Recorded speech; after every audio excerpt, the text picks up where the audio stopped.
Mentre si registrano quasi 700 nuovi contagi in 24 ore, Treviso è già nella fase 4 del piano sanitario sui ricoveri in aree non critiche e vicino alla fase 3 per terapie intensive, posti Covid attivati anche a Oderzo.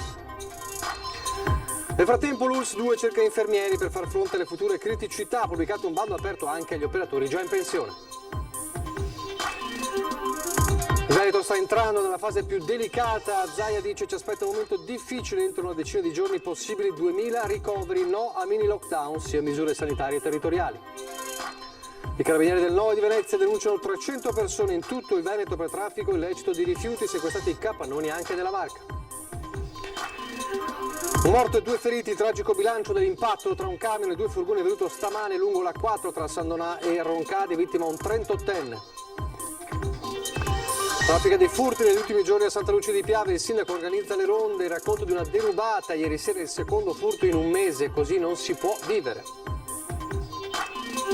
L'ennesima frattura nel centrodestra conegliano, sfiduciato il presidente del Consiglio Comunale della Lega, grazie anche ai voti di alcuni esponenti di Forza Italia vicini adesso all'espulsione dal partito. Nessuno è invincibile, dobbiamo essere prudenti, l'appello lanciato dalla leggenda del tennis Adriano Panatta ai nostri microfoni, chiedendo attenzione in questa fase per lo sport dilettantistico.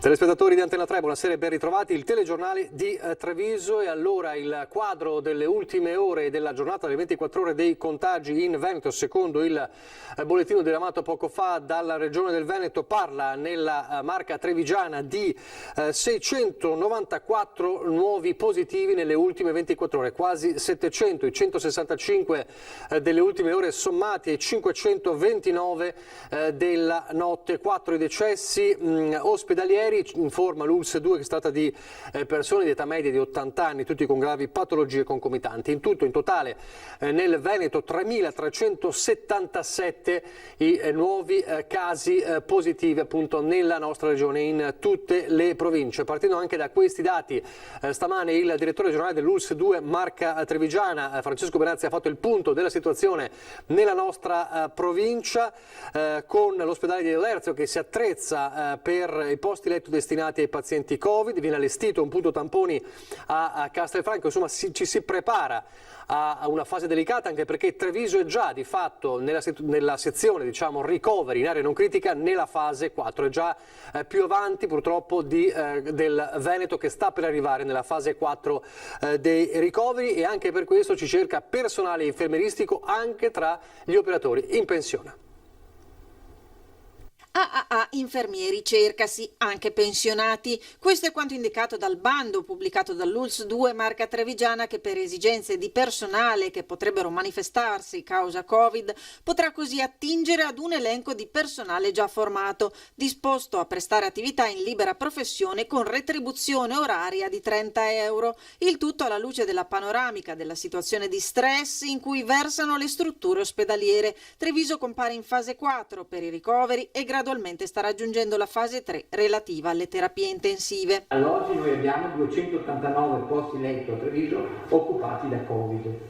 Si presuppone con questo andamento di arrivare alla fine, cioè in un periodo di picco, a 400 posti letto. Quindi immaginate quanto preoccupante possa essere per la situazione nel momento in cui noi non rispettiamo le regole. Abbiamo previsto con la Regione 116 terapie intensive. All'oggi, come sapete, sono occupate 21 in tutta l'ULSS, ma noi abbiamo ancora la possibilità di 50 posti letto. Intanto è in atto la riorganizzazione degli ospedali, con Oderzo che da Covid-free attiva 4 posti in terapia intensiva e 30 posti per pazienti Covid. Vittorio Veneto, Covid Hospital, dove si mantengono le attività prioritarie e si interrompono gli interventi chirurgici per far posto a 8 posti letto Covid. Castelfranco resta Covid-free e si attrezza con un nuovo Covid Point. Abbiamo deciso, soprattutto per alleggerire Alpivole, di aprire, ringrazio il sindaco Marcon,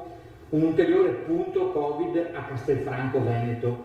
Inoltre, e quindi che partirà verso il 15-20 di Tempo Largo. con squadre di militari che si sono resi disponibili e dove anche a Conegliano e al Tivole daranno già a partire da lunedì il loro contributo. E grazie a medici in pensione che hanno dato la loro disponibilità, nel Vittoriese sarà allestita una tensostruttura dove saranno eseguiti tamponi su prenotazione. Una macchina, quella relativa ai tamponi, che nella Marca riesce ad eseguirne 5.000 al giorno e si potenzia grazie al contributo di medici di medicina generale e pediatri, ai quali saranno distribuiti 646 kit di tamponi composti da visiere, mascherine, tute e test rapidi. Saranno formati grazie ad un video messo a punto dal professor Roberto Rigoli, primario di microbiologia al Cafoncello.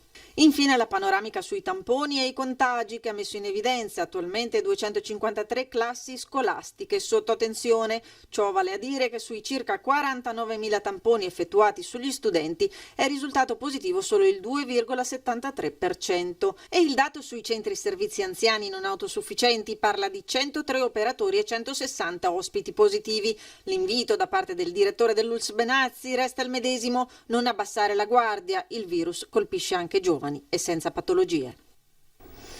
Allora lo dicevamo, Treviso è già nella fase 4 per i ricoveri in area non critica, il Veneto ormai ci sta arrivando, lo ha detto oggi il governatore Zaia.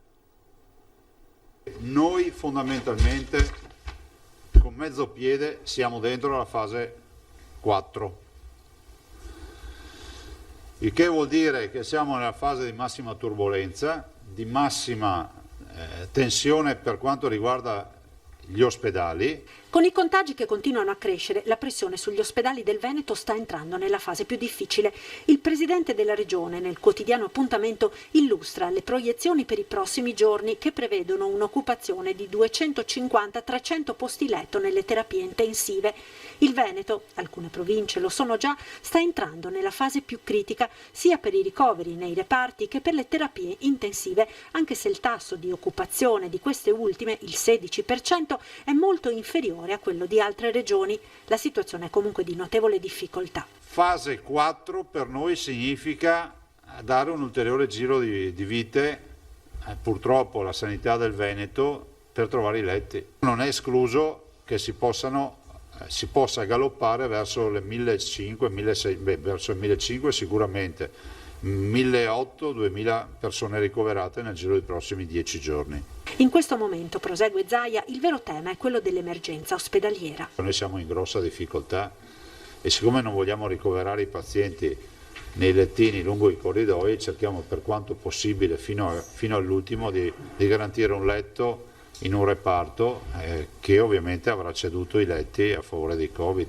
Sto parlando delle medicine, sto parlando di molti reparti che dovranno comunque pian piano cedere letti, perché questi sono pazienti che se non sono ricoverati muoiono. Circa situazioni di locali maggiori criticità, il presidente della regione dice di non avere al momento in progetto micro lockdown, ma scelte di sanità pubblica, se necessarie, come già fatto in ottobre in Comelico. Infine l'appello ancora una volta alla responsabilità dei cittadini nel rispettare le regole anche in vista del weekend. Evitate di andare allo struscio nel solito corso principale della città, perché è inevitabile che lì vi contagiate. Se c'è un grande diffusore asintomatico, fa piazza pulita. Torneremo a parlare fra poco del coronavirus e i suoi effetti. La cronaca adesso però per parlare di un'operazione del Carabinieri del NOE di Venezia. Parliamo di un traffico illecito di rifiuti, oltre 300 denunce, scattato appunto in Veneto, e ci sono, se queste denunce, anche nella Marca. Traffico e gestione illecita di rifiuti sono i principali reati cui dovranno rispondere oltre 300 persone nell'ambito dell'attività diretta dalla Direzione Distrettuale Antimafia della Procura della Repubblica di Venezia, condotta dai Carabinieri del Nucleo Operativo Ecologico.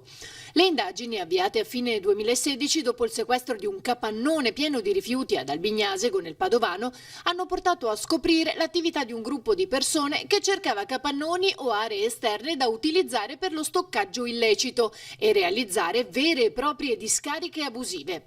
I carabinieri del NOE hanno sequestrato in totale 5 capannoni, a Boara Pisani e Agna nel Padovano, a Breda nel Trevigiano, a Occhiobello nel Rodigino, più 2 aree esterne sempre nel Padovano e una a Loria nel Trevigiano. Erano stati stoccati rifiuti per 1.500 tonnellate circa, per un introito illecito stimato in oltre 500.000 euro derivante dal mancato smaltimento.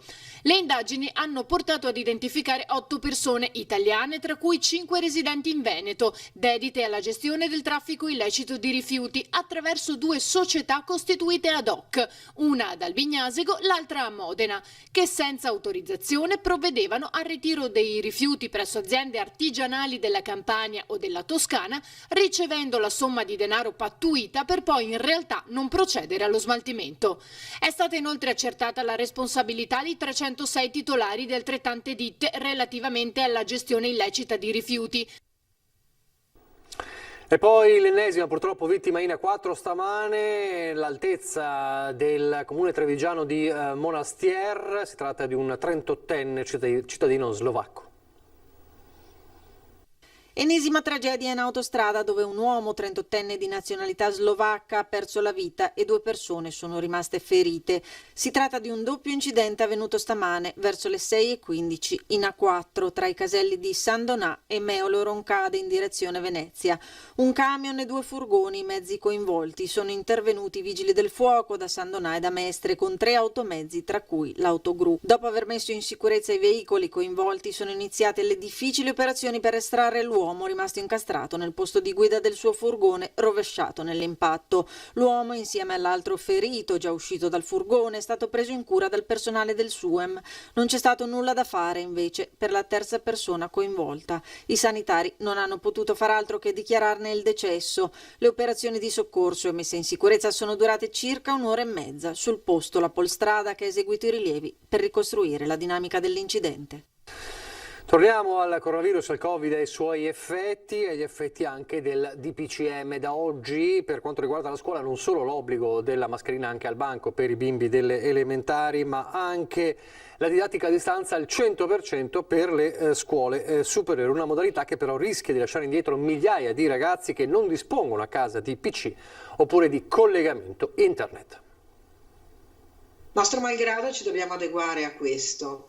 Siamo un po' più preparati, nel senso che ora la didattica a distanza, anche i docenti sanno come gestirla. Scatta da oggi la didattica a distanza per gli studenti delle scuole superiori, ma se gli istituti con non poche difficoltà si sono attrezzati, PC e collegamenti internet a casa non sono scontati per tutti i 210.000 alunni veneti. Si chiama Digital Divide e rischia di lasciare indietro migliaia di ragazzi che per svariate ragioni non sono in grado di seguire le lezioni online come i compagni. Noi come Regione siamo intervenuti per l'acquisto di PC e quindi di supporti utili alla didattica a distanza per le famiglie numerose. Siamo intervenuti e ancora residuano delle risorse perché non tutte le famiglie numerose hanno ricevuto l'informazione, quindi mi aiuta anche questa vostra trasmissione. C'è poi l'offerta di Confindustria Giovani che sta donando i computer portatili usati agli studenti che ne hanno necessità e con la Regione si sta procedendo alla distribuzione. Sono comunque ancora previste delle attività in presenza. Rimarranno validi la possibilità di fare laboratorio, soprattutto parlo delle scuole della formazione professionale, degli istituti professionali, perché è chiaro che una scuola della formazione professionale ha nella sua missione quello di fare molte attività pratiche e laboratoriali e queste solo parzialmente si possono fare con una didattica a distanza perché sono la parte teorica, poi si deve andare e quello quindi viene salvaguardato. E poi c'è il trasporto pubblico, soprattutto appunto il trasporto pubblico locale, messo sotto pressione dal nuovo DPCM. Vediamo la situazione di Mom. La rivoluzione scolastica causata dall'aumento dei contagi coinvolge in maniera importante l'intero trasporto pubblico locale. Alla MOM continuano le riunioni per la riorganizzazione delle corse che, sottolinea il presidente Colladon, al momento non subiranno ridimensionamenti. È un momento particolare, una serie di DPCM che si sono susseguiti nell'arco di 10 giorni ci hanno messo un attimo in difficoltà, però il messaggio che noi vogliamo dare come mobilità di marca è quello che garantiremo il servizio per tutti. anche se fosse per una persona sola. Del resto continua l'attività in presenza per tutti i laboratori, così come per l'istruzione ai disabili. Tutte situazioni a macchia di leopardo in tutta la Marca. Nei primi giorni avremo sicuramente un servizio sovradimensionato, pian pianino andremo ad adattarlo, considerando che le persone che hanno degli handicap devono comunque andare a scuola, considerando che comunque gli istituti professionali, quei laboratori devono essere in presenza e quindi dobbiamo garantire a tutti questi studenti di andare a scuola. Inevitabile però il contraccolpo economico, considerando che comunque lo squilibrio tra posti occupabili, oggi al 50% massimo, e le presenze reali non coprono nemmeno la metà dei costi di ogni singola corsa. Ecco perché lo sforzo maggiore ora è trovare un punto comune con le dirigenze scolastiche. Noi abbiamo già interessato la provincia, per quanto riguarda gli istituti statali avremo una indicazione sull'uso dei laboratori e stiamo interessando anche la regione per quanto riguarda gli istituti professionali. E poi ci sono gli effetti ovviamente sull'economia, in attesa da Roma in queste ore di capire come sarà il decreto ristori bis, mentre il ministro Gualtieri dice in queste ore che in riferimento al precedente decreto legge ristori di 9 giorni fa sono partiti 211.000 bonifici a livello nazionale e i soldi saranno sul conto corrente lunedì o martedì, riferiti al primo decreto legge ristori, in attesa del ristori bis, di cui parleremo evidentemente nelle prossime ore e anche domani. C'è una piattaforma proposta da Infocamere e Unioncamere del Veneto che si chiama SiBonus ed è un progetto pilota nazionale per agevolare la procedura di cessione dei crediti d'imposta collegati proprio ai provvedimenti del decreto ristori. Una piattaforma che avrà il compito di agevolare le procedure di cessione dei crediti d'imposta collegate ai vari provvedimenti del decreto rilancio, in primis il super bonus del 110% per la riqualificazione energetica degli edifici. Noi siamo stati spesso critici con il governo sulla questione della gestione Covid, dice Mario Puzza, presidente di Unioncamere di Treviso Belluno, ma questa è una grande opportunità. Direi che questa è è il miglior strumento che hanno messo in campo per rilanciare un settore molto importante come quello dell'edilizia. Un settore che ha perso negli anni della crisi del 2008 al 2018 oltre il 50% delle proprie imprese. Un settore che muove oltre 75 tra mestieri e professioni. Un progetto che rilancerà non solo l'edilizia ma anche tanti altri settori come la progettazione e gli arredatori. C'è questa opportunità di social lending, come dicevo, dedicata all'edilizia e quindi perché non provare subito con questo progetto pilota proprio in una realtà come la nostra che vede oltre il 72% delle abitazioni che hanno più di 40 anni, quindi hanno bisogno di una manutenzione. La piattaforma si basa sulla trasferibilità dei crediti d'imposta. In caso di incontro fra domanda ed offerta, la piattaforma genererà un contratto fra le parti, siglato il quale il venditore potrà ricevere dall'Agenzia delle Entrate il corrispettivo del prezzo pattuito con il cessionario. Adesso la politica, vediamo cosa bolle in pentola a Conegliano. Sapete insomma la questione della crisi all'interno dell'amministrazione di Conegliano. Ieri sera si è consumata l'ennesima frattura nel centrodestra, sfiduciato il Presidente del Consiglio che è della Lega, grazie anche ai voti di alcuni esponenti di Forza Italia, per molti un segnale di avvio anzitempo della campagna elettorale.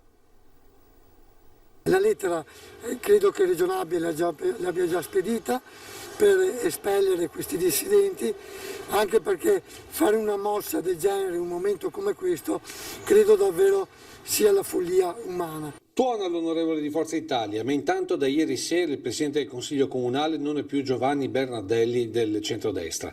Ma quello che conta di più è che di fatto il sindaco della seconda città della Marca non ha più una maggioranza, visto che da oggi i 4 dissidenti sono espulsi da Forza Italia ed entrano nel gruppo misto. 13 contro i 12 a favore, che rischiano di ripetersi sotto forma di dimissioni di oltre il 50% dell'Assemblea Comunale, con il risultato di far cadere sindaco e giunta e portare Conegliano al voto ben prima della primavera 2022. Una situazione difficile che oggi il primo cittadino ha commentato così. Piena solidarietà al Presidente del Consiglio uscente Giovanni Bernardelli, che è stato sfiduciato solo per un gioco politico. Sono contento invece che si sia votata la variazione di bilancio che prevedeva importanti opere da realizzare per la nostra città. Sindaco che non ha intenzione di rassegnare le dimissioni, contando in un'opera di ricucitura trasversale, puntando sul senso di responsabilità dei consiglieri per evitare una crisi in un tempo dove il contagio chiede invece maggiore unità, che Tra l'altro riceve dalla Lega, partito che in 3 anni ha sacrificato un assessore e ora anche il presidente del Consiglio Comunale. Soprattutto in una situazione come questa ho chiesto ai consiglieri la massima responsabilità, quindi per noi non ne facciamo una questione di careghe, siamo disposti anche a rinunciare all'ultimo assessorato che ci è rimasto, noi rimarremo fedeli al mandato che abbiamo chiesto ai cittadini di Conegliano fino in fondo. Ma alla fine sono i numeri che contano e la prova del fuoco per Chies sarà l'elezione del prossimo presidente del Consiglio Comunale, sempre che prima non arrivino in massa le dimissioni dei consiglieri. Questo dipenderà dai consiglieri comunali che dovranno votare il nuovo presidente. L'anomalia è proprio questo, un centrodestra che vince al primo turno a Conegliano, un presidente del Consiglio oggi del PD. Riflettete voi e fate voi. Vedremo cosa accadrà nelle prossime ore, intanto ci fermiamo per qualche istante di pubblicità, poi la cronaca e torneremo a parlare di furti, questa volta a Santa Lucia di Piave. Di nuovo in diretta con il telegiornale di Treviso, ora andiamo a Santa Lucia di Piave dove il sindaco è intenzionato a far partire una sorta di ronde, di pattugliamenti, il perché è presto detto, troppi furti negli ultimi giorni, l'ultimo ieri sera. Sono tornati. Sì, di nuovo, seconda volta in un mese. È incredula Marzia Fornasier. Il 2 ottobre i ladri erano entrati nella sua abitazione portando via i pochi contanti e i gioielli che la donna aveva indossato il giorno del suo matrimonio. Questa volta, ieri sera, si sono introdotti di nuovo dopo aver rotto una finestra. Trovando ben poco da racimolare, hanno pensato di portarsi via dell'abbigliamento. Non si può vivere così. Sì, 2 giubbotti invernali che comunque... 2 bei giubbotti, diciamo, e una collana, che era quella che già mi avevano rubato un mese fa e che ero riuscita a ritrovare. A Santa Lucia di Piave ieri sera in poche ore i ladri hanno rubato in 5 case. Da Vicolo Polonia a via Marconi le zone colpite sono quasi le stesse di altre volte. I predoni non hanno paura, le famiglie invece vivono nel timore. Ieri volevo mandare a casa mio figlio a prendersi i compiti che doveva fare, i libri per il giorno dopo, e per fortuna non l'ho mandato perché effettivamente magari li trovava là o magari loro trovavano là lui. Si vive con la paura. Sì, è il terrore. Nel suo bar in passato i malfattori hanno fatto razzia 6 volte in 7 anni. Per Marzia la situazione è insostenibile, soprattutto in un periodo come questo, con guadagni scarsi e futuro incerto. Già si prende poco o niente, in più quel poco che prendi te lo portano via così di continuo, è triste. Da un mese a questa parte sono almeno 25 le case svaligiate nella zona di Santa Lucia di Piave, ci conferma il sindaco Riccardo Zumski. Il paese è letteralmente assediato dai predoni, una situazione inaccettabile che perdura da troppo tempo. Il primo cittadino si sfoga nei social e senza tanti preamboli chiede ai suoi concittadini la disponibilità a pattugliare il territorio contro i furti nelle abitazioni. La richiesta trova consenso, in municipio il telefono inizia a squillare, le pseudo-ronde inizieranno nei prossimi giorni. Se non c'è altro sistema, se nessuno ci tutela, dobbiamo cercare di farlo tra di noi. A Casale invece un uomo denuncia un furto ma viene a sua volta denunciato, guardate perché. Voleva denunciare un furto nella sua abitazione, mai si sarebbe aspettato una denuncia nei suoi confronti per possesso di droga. I carabinieri interpellati da un 43enne di Casale sul Sile per un furto di un tablet nella sua abitazione, prima di redarre la denuncia hanno controllato con il proprietario alcune stanze della casa per capire se, oltre al tablet, erano stati rubati anche altri oggetti. Lo stupore dei militari si è manifestato pochi minuti dopo, quando hanno trovato in una delle stanze 20 grammi di marijuana e 20 di hashish, che il proprietario aveva ben nascosto. L'uomo è stato denunciato per possesso di droga ai fini di spaccio. All'esterno dell'abitazione i carabinieri hanno recuperato pochi minuti più tardi il tablet scomparso. Tanti gli appelli alla prudenza in questi giorni, in queste settimane, non solo dal governatore Zaia, uno in particolare da chi ben conosce il significato delle sfide. Trevigiani, mi sento di lanciargli il messaggio che dobbiamo essere tutti quanti responsabili di quello che sta succedendo, per cui dobbiamo farlo per noi stessi, ma anche per le persone care che abbiamo vicino a noi. Penso a quanti ragazzi che sono più spensierati di noi adulti o anziani come sono io, che si sentono invincibili, nessuno è invincibile. E a dirlo è uno che di vittorie se ne intende parecchio, la leggenda del tennis italiano Adriano Panatta, ormai trevigiano doc, reduce da un incontro con il sindaco del capoluogo Mario Conte. Panatta lancia così un messaggio ai trevigiani di ogni generazione, ma da campione è inevitabile un riferimento al mondo dello sport ai tempi del Covid. Io mi preoccupo tutto di quelle associazioni sportive, di dilettanti che fanno un grandissimo lavoro, che si trovano veramente un po' in braga di tela. Speriamo che le possano aiutare, perché è un valore aggiunto di questo Paese. Stringere i denti quindi e andare avanti perché ciascuno contro il Covid possa vincere il suo personale Roland Garros. Essere prudenti, la prima regola in campo. Io spero di essere il più libero possibile, anche perché sono uno che sta molto attento a tutto quello che succede, per cui mi proteggo molto bene, anche se sono ormai una persona a rischio. Io ho più di 70 anni, insomma, però mi sento ancora bene. Quale sarà il tempo nel weekend? Ce lo dice come ogni venerdì il generale Iannicelli. Un intenso anticiclone interessa tutte le nostre zone e tutta l'Europa centro-orientale. È un anticiclone che si è isolato, ma è intenso, quindi perdurerà, sarà alimentato. Quindi questo vuol dire che garantirà tempo stabile per un lungo periodo. E più in dettaglio, infatti, prevediamo per sabato e per domenica cielo in prevalenza sereno.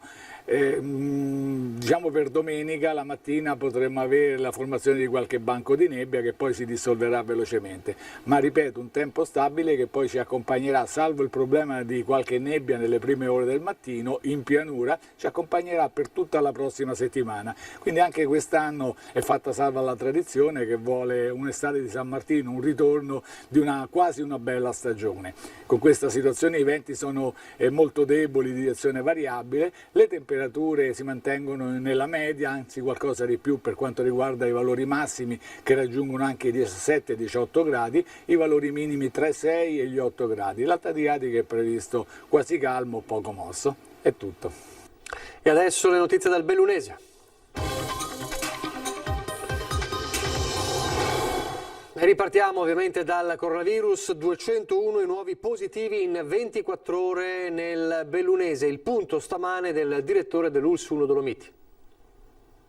È inutile girarci intorno, il virus c'è, si sta diffondendo velocemente e sta mettendo a dura prova la sanità bellunese. I dati sono in continua evoluzione. Il report di Azienda Zero questa mattina indicava 7 ricoveri Covid in terapia intensiva, 6 a Belluno e 1 a Feltre, 63 ricoveri in subintensiva e 22 negli ospedali di comunità. A fronte di questa situazione ci sono e ci saranno delle rimodulazioni per quanto riguarda le attività, in particolare dei ricoveri programmati sia in area chirurgica che in area medica da un lato, e dall'altro anche tutte le prestazioni di natura ambulatoriale potranno avere, diciamo così, un rallentamento. Lo comunica con rammarico il direttore generale di ULSS Dolomiti, che stamattina ha annunciato i prossimi passi alla luce dell'incremento dei ricoveri Covid. La trasformazione dell'ospedale di comunità di Auronzo in ospedale di comunità Covid, e quindi con una disponibilità di circa 20 posti letto. C'è un piano d'azione che riguarda via via l'eventuale attivazione di ulteriori posti letto Covid sia nell'ospedale di Belluno che nell'ospedale di Feltre. Migliora la situazione nelle case di riposo di Cortina, Ponte nelle Alpi e Pieve di Cadore, ma contemporaneamente è partito il supporto e monitoraggio per nuovi focolai nelle RSA di Miano di Santa Giustina, Santo Stefano, Limana e Auronzo. Sul fronte scolastico sono 70 le classi in carico al Dipartimento di Prevenzione con almeno una positività e 15 le classi in isolamento fiduciario. Dall'inizio della pandemia in provincia sono stati eseguiti 120.000 tamponi molecolari e 25.000 test rapidi. Oggi la media dei tamponi giornalieri di 2.000 nelle 5 postazioni drive-in che sono state ulteriormente potenziate. Rasi Caldogno ha insistito con le raccomandazioni rivolte alla popolazione perché occorre continuare a mantenere i comportamenti già noti con responsabilità, prudenza e attenzione. Ci auguriamo che questa fase indubbiamente impegnativa possa essere, diciamo così, attraversata con il minor numero di danni, con il minor numero di conseguenze, e di questo naturalmente dovremmo tutti farci carico. Ancora violenze nella sezione di salute mentale del carcere di Belluno. L'ennesimo episodio, che fortunatamente non ha causato danni fisici a detenuti e poliziotti, ha contribuito ad alzare il livello di tensione all'interno della casa circondariale. Quella sezione va chiusa, denunciano i sindacati di categoria, in una nuova lettera inviata al provveditore dell'amministrazione penitenziaria per il Triveneto, ma anche all'assessore regionale alla sanità e al prefetto di Belluno. I sindacati chiedono una ispezione urgente proprio nella sezione di salute mentale. E adesso l'aggiornamento importante della legge che riguarda l'operato del soccorso alpino. Cambiano le competenze e si rinsalda il binomio con il 118, definita una riforma coraggiosa inserita nel decreto agosto con una dedica anche speciale. C'è una dedica speciale a Sergio Francese, finanziere e volontario del soccorso alpino morto durante una esercitazione sulle 3 cime di Lavaredo lo scorso 5 settembre e all'equipaggio di Falco, in calce alla nuova legge che guiderà l'operato del soccorso alpino.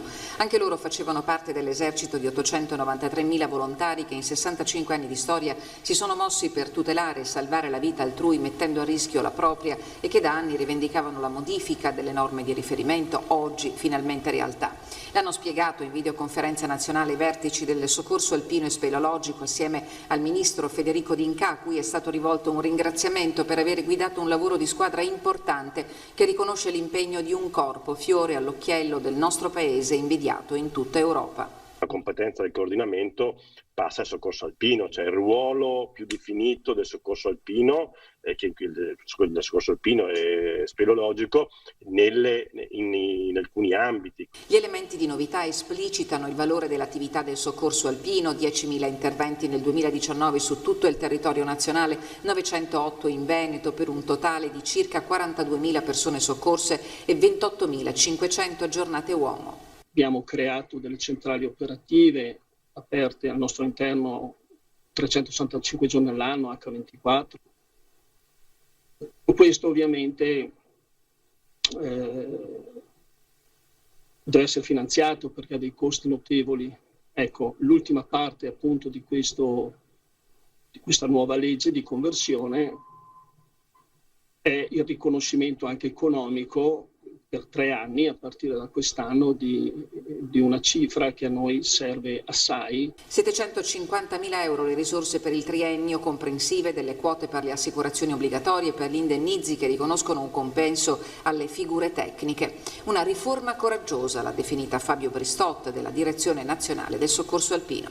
Credo che questo rappresenti anche un nuovo patto per il futuro, e il fatto che il soccorso alpino in qualche modo applichi in modo puntuale e determinato quel principio di sussidiarietà verticale che tanto si invoca ma che alle volte non viene praticato. Io ritengo, e lo dico con orgoglio, che il Corpo Nazionale del Soccorso Alpino sia un esempio assolutamente significativo in questo particolare settore. E dunque queste le ultime novità, vi lascio al meteo, grazie per averci seguito, arrivederci.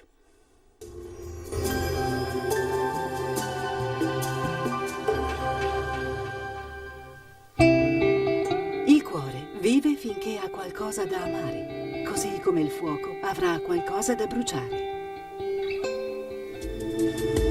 Bentrovati al meteo. Una vasta area di alta pressione interessa quasi tutta l'Europa, influenzando il tempo dei prossimi giorni anche al nord-est. La situazione nel dettaglio.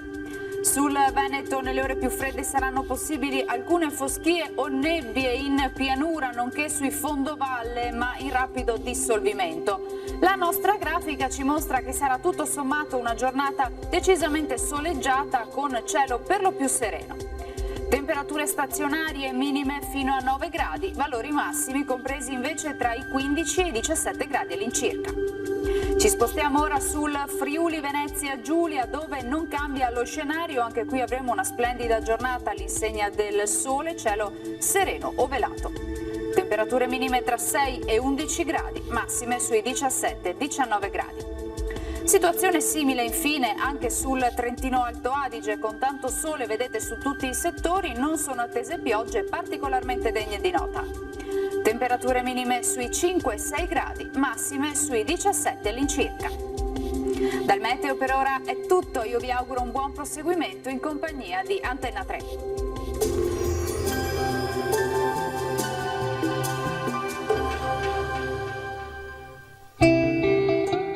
Il talento è scintilla, il genio, fiamma.